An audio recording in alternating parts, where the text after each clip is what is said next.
Well, I think it's not good for the country to have the kind of instability which is now developing here at Westminster. We're in the middle of a cost of living crisis. We have got huge international problems which will affect Europe and the world for decades in the future if we don't get this right.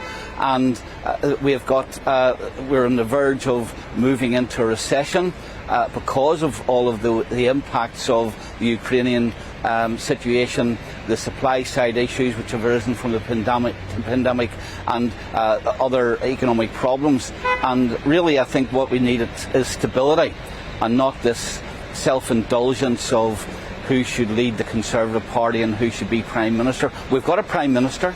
He was elected. He was elected with a very strong majority. He's a flawed man. We know that in Northern Ireland. He has made promises which he didn't keep.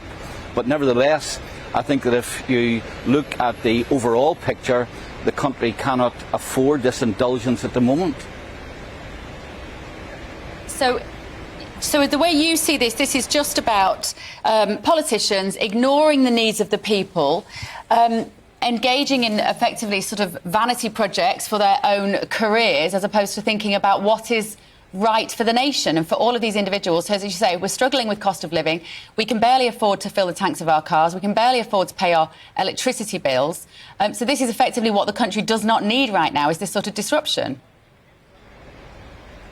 Yeah, I mean, I don't know what the motives of the individuals who have resigned happen to be.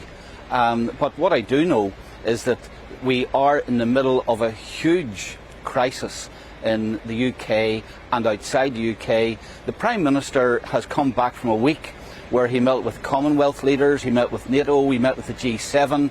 He is certainly respected on the world stage.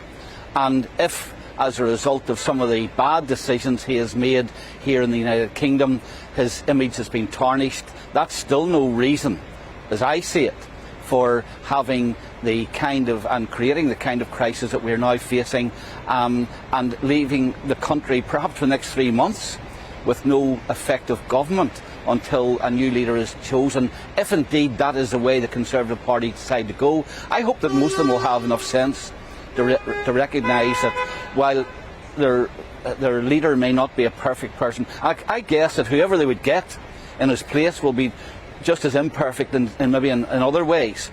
So I hope that sense will prevail and that we'll see Westminster concentrating on the kinds of issues which I get in my post bag every week. I've got to say, and I suppose Northern Ireland's a bit detached from this because we don't have Conservative representatives in Northern Ireland. The Conservative Party really don't put forward candidates in Northern Ireland. But I know from my post bag, there's nobody jumping up and down when I defend Boris Johnson, despite what he has done.